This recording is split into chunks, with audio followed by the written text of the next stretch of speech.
നമസ്കാരം. Sanju Samson tata bye bye, ഹത്തം, തീർന്നു.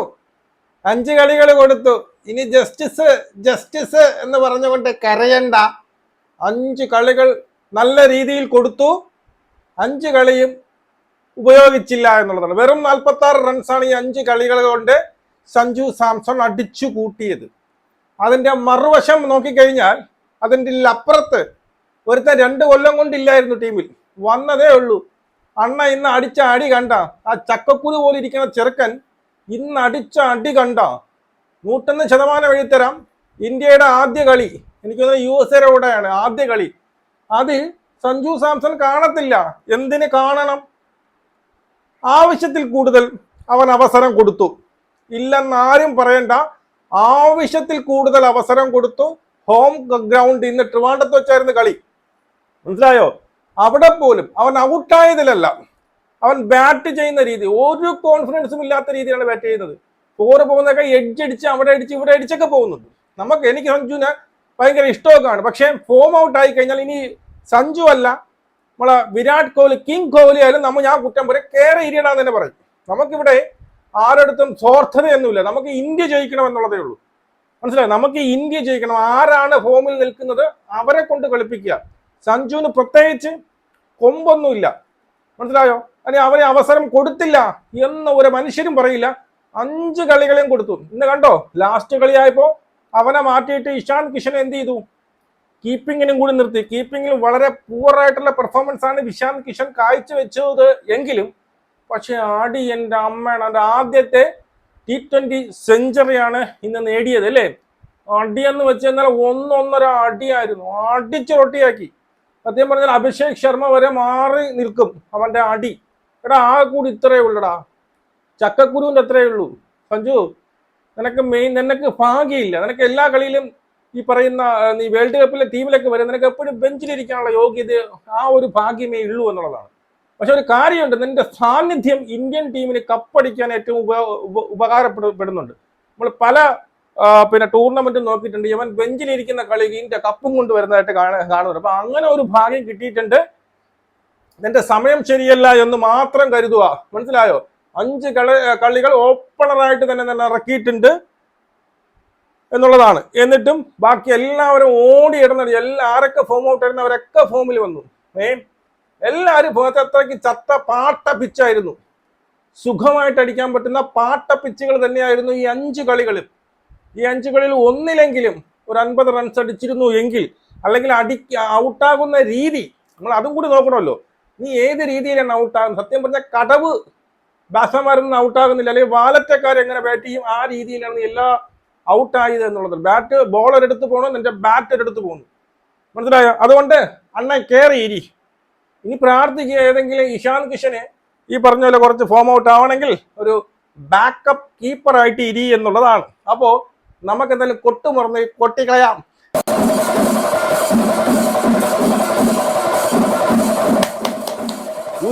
അത്യുജ്ജലം 271 റൺസാണ് അടിച്ചത്. ഇന്ത്യയുടെ മൂന്നാമത്തെ ഏറ്റവും വലിയ സ്കോറാണ് T20യിൽ, മനസ്സിലായോ? കിടിലമായിട്ടാണ് കളിച്ചത്. അങ്ങനെ 5 കളികളുള്ള പരമ്പരയിൽ 4-1 ഇന്ത്യ തൂത്തുവാരി എന്ന് തന്നെ പറയും. അതായത് ഈ പറയുന്ന T20ക്ക് മുന്നേ, T20 വേൾഡ് കപ്പിന് മുമ്പുള്ള അവസാന കളിയാണ്. ഇനി അങ്ങോട്ട് ഡയറക്റ്റ് എന്താണ്, T20 വേൾഡ് കപ്പാണ്, മനസ്സിലായോ? പിന്നെ ഇതിൻ്റെ അകത്ത് ഒരു സന്നാഹ മത്സരങ്ങളും കാര്യങ്ങളൊക്കെ കാണുമെന്നെങ്കിലും പറഞ്ഞു കഴിഞ്ഞാൽ ഇതായിരുന്നു ഏറ്റവും അവസാനത്തെ കളി. ആ അവസാനത്തെ കളി രാജകീയമായി തന്നെ ഇന്ത്യ ജയിച്ചു എന്നുള്ളതാണ്. ഇന്ത്യക്ക് ടോസ് കിട്ടുന്നു. ഇന്ത്യൻ ബാറ്റ്സ്മാൻ എന്ത് ചെയ്യുന്നു? സൂര്യകുമാർ എന്ത് ചെയ്യുന്നു? ബാറ്റിംഗ് തിരഞ്ഞെടുക്കുന്നു. ഓക്കെ, ഓർമ്മയായിട്ട് പറയാം, അഭിഷേക് ശർമ്മയും സഞ്ജു സാംസണും വരുന്നു. അഭിഷേക് ശർമ്മ എന്നത്തെയും പോലെ തന്നെ അവൻ അടിച്ചു കളിച്ചിട്ടുണ്ട്. 16 ബോളിൽ നിന്ന് 30 റൺസ് അടിച്ച് 2 4 അടിച്ച്, പിന്നെ 2 6 അടിച്ച് 4 4 അടിച്ച് 187 സ്ട്രൈക്ക് റേറ്റ് കൊണ്ട് അവൻ ബൗൾഡായി പോയി.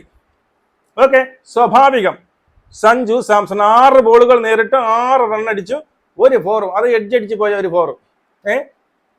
അടിച്ച് കയറ്റി കൊടുത്തു. എന്തോന്നടേ, നാണക്കേട്. സത്യം പറഞ്ഞ സഞ്ജു, ഇതോടെ തീർന്നത്. ഖത്തം, ടാറ്റ ബൈ ബൈ, ഓക്കെ, പോ, ഇത്രയേ ഉള്ളൂ. അത് കഴിഞ്ഞ് അതായത് 31ാമത്തെ 2.5 ബോളിലാണ് സഞ്ജു സാംസൺ ഔട്ട് ആവുന്നത്. വെറും 31 റൺസ് ഉള്ളപ്പോൾ. അത് കഴിഞ്ഞ് നമ്മുടെ ചക്കക്കുരു ഇഷാൻ കിഷൻ, നമ്മളെ കിഷണം വന്നു. കിഷണം വന്ന് 1-2 ബോൾ കൊട്ടിയതിന് ശേഷം അങ്ങോട്ട് തുടങ്ങിയിടെയാണ് എന്റെ അമ്മു അടിയെന്ന് വെച്ച ഒരു ഹാഫ് മെഷർ ഇല്ല. അടിയെങ്കിൽ അടി. 97 നിന്നപ്പോൾ തന്നെ അവൻ അടിച്ച് 6 അടിച്ചാണ് അവൻ എന്ത് ചെയ്തത്, അവന്റെ സെഞ്ചുറി തികച്ചത്. വേണമെങ്കിൽ അവനെ കൊട്ടി എടുക്കാമായിരുന്നു. മനസ്സിലായോ? കിട്ടിലമായിട്ട് അടിച്ചിട്ടുണ്ട് ആൾക്ക്. സത്യം പറഞ്ഞു കഴിഞ്ഞാൽ ഈ പറയുന്ന ന്യൂസിലൻഡ് വരെ ഞെട്ടിത്തരിച്ചു നിന്ന ഒരു അവസരമായിരുന്നു. അഭിഷേക് ശർമ്മ പോയപ്പോ അയ്യോ രക്ഷപ്പെട്ട് പകുതി കളി ജയിച്ചു എന്ന് വിചാരിച്ചിരുന്ന അവിടെ നിന്ന് തുടങ്ങിയതാണ് ഇഷാൻ കിഷൻ. അടിയെന്ന് വെച്ച് എല്ലാത്തിനും കിട്ടി. അവന്റെ ഫ്രണ്ടിൽ വന്ന എല്ലാത്തിനും അവൻ പൂക്കി പറക്കി അടിച്ചിട്ടുണ്ട്.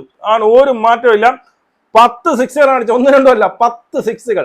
അത് തന്നെ 60 റൺസായ 6 ഫോറുകളും 10 സിക്സും 6 ഫോറുകളാണ് അവൻ അടിച്ചു കൂട്ടും. വെറും 43 ബോളിൽ നിന്നാണ് 103 റൺസ് അടിച്ചത് ചക്കക്കുരു Ishan Kishan. Well done, well done. അപ്പൊ ഞാൻ പറയുന്നു, ഈ പറയുന്ന വേൾഡ് കപ്പിൽ എന്തായാലും തിലക് വർമ്മ തിരിച്ചു വരും. ഫസ്റ്റ് ഡൗൺ തിലക് വർമ്മയായിരിക്കും. പറഞ്ഞല്ലോ ഓപ്പണിംഗ് ആരായിട്ട് വരും? ഈ പറയുന്ന നമ്മുടെ അഭിഷേക് ശർമ്മയും ഇഷാൻ കിഷനും ഓപ്പണിംഗ് ഇറങ്ങാൻ ഒരു മാറ്റവും ഇല്ല. അല്ലാന്നുണ്ടെങ്കിൽ ഈ ആരാണ് നമ്മുടെ തിലക് വർമ്മയ്ക്ക് വീണ്ടും ഒരാഴ്ചയും കൂടി റെസ്റ്റ് കൊടുക്കണം. ഫസ്റ്റ് കളിയിൽ അല്ലെങ്കിൽ ഈ ഫസ്റ്റ് വരുന്ന ആഴ്ചയിൽ തിലക് വർമ്മയ്ക്ക് ഇറങ്ങാൻ പറ്റുന്നില്ല, അവനെ മാറ്റിയിരുന്നാൽ സഞ്ജുവിന് വീണ്ടും ചാൻസ് കിട്ടുമെന്നുള്ളതാണ് ഞാൻ പറയുന്നു. ഈ പറയുന്ന അഭിഷേക് ശർമ്മയും ഈ പറയുന്ന ആരാണ് നമ്മുടെ ഇഷാൻ കിഷനും കൂടി വന്നു കഴിഞ്ഞാൽ ഇതുപോലൊരു ഓപ്പണിംഗ്, ഒരു വിസ്ഫോടന ഓപ്പണിംഗ് വേറെ ഒരു ടീമിലും കാണത്തില്ല. അമ്മ അത് അടിച്ച് കയറ്റി വെച്ച് തരുമെന്നുള്ളതാണ്. Well done. വീണ്ടും വീണ്ടും പറയുന്നു വെൽ ഡൺ. അത് എങ്ങനെയാണ് നമുക്ക് കിട്ടുന്ന അവസരം എങ്ങനെ യൂട്ടിലൈസ് ചെയ്യണം, മനസ്സിലായോ? എങ്ങനെ അത് ഉപയോഗിക്കണം എന്ന് നിനക്കറിയാമെന്നുള്ളതാണ്. ഓക്കെ. അതിനുശേഷം സൂര്യകുമാർ യാദവ് 2-3 കൊല്ലം കൊണ്ട് ഫോം ഔട്ടായി നിൽക്കുകയായിരുന്നു. 1.5 കൊല്ലം കഴിഞ്ഞിട്ടാണ് ഒരു 50 പോലും അടിച്ചത്. അതിനുശേഷം അവന്റെ ഫോം തിരിച്ചെടുത്തു. കിടിലമായിട്ട് അവനും കളിച്ചു. 6 സിക്സുകളും 4 ഫോറും അടിച്ച് വെറും 30 ബോളിൽ 60 റൺസ് അടിച്ചിട്ടുണ്ട്. മനസ്സിലായി? അപ്പൊ ഇഷാൻ കിഷനും ഈ പറയുന്ന സൂര്യകുമാർ യാദവും കൂടി നിന്നുകൊണ്ട് അടിച്ച് റൊട്ടിയാക്കി. ഒരു വേള ഞാൻ കരുതി 300 റൺസ് അടിക്കുമെന്ന്.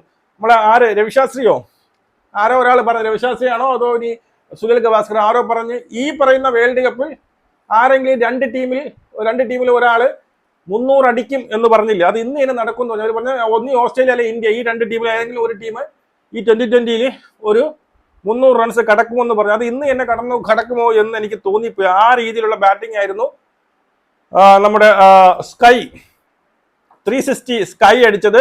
30 ബോൾ മാത്രം നേരിട്ടുണ്ട്, 63 റൺസ്. ഹാർദിക് പാണ്ഡ്യ, കുൻഫു പാണ്ഡ്യ ഇന്ന് നല്ല ഫോമിലായിരുന്നു, നിരിച്ച ഫോമിലായിരുന്നു. പാണ്ഡ്യ തിരിഞ്ഞും മറിഞ്ഞും നോക്കിയില്ല, അടിയോടടി പാണ്ഡ്യയെ അടിച്ചു. 17 ബോൾ മാത്രമേ ഫേസ് ചെയ്തുകൊണ്ട് 42 റൺസ്, 4 ഫോറുകളും 1 സിക്സും അടിച്ചിട്ടുണ്ട്. വെൽഡൻ കുൻഫു പാണ്ഡ്യ, നീ വെൽഡൻ ആണ്ടാ.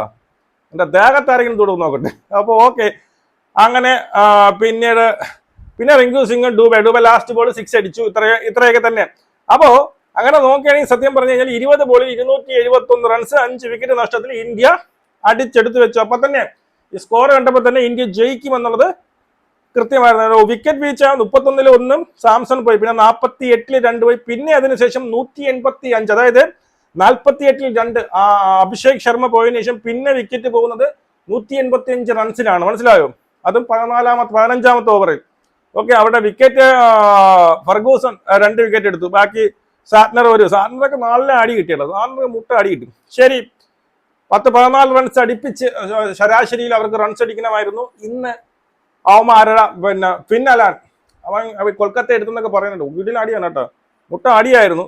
ഫിൻ അലാനും വന്നിട്ട് എന്ത് ചെയ്യുന്നറിയാമോ, 38 ബോളിൽ 80 റൺസ് അടിച്ചു. 2 ഫോർ 2 സിക്സ് ഒക്കെ അടിച്ചു.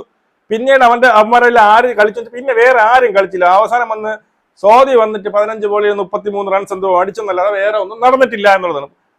ഈ പറയുന്ന ഫിൻ അലാൻ ഉണ്ടായിരുന്നപ്പോൾ കുറെ റൺസ് പടപട കയറി എന്നുള്ള ഒരു ഘട്ടത്തിലും അവന്മാര് ജയിക്കും എന്നുള്ളൊരു തോന്നൽ നമുക്കില്ലായിരുന്നു എന്നുള്ളത്. അതായത് എല്ലാ മേഖലകളിലും അടിച്ച് തൂർപ്പിച്ചാണ് ഇന്ത്യ ജയിച്ചത്. മനസ്സിലായോ? ഒരിടത്തും അവന്മാർക്ക് ഒരു മേൽക്കൈ ഇല്ലായിരുന്നു.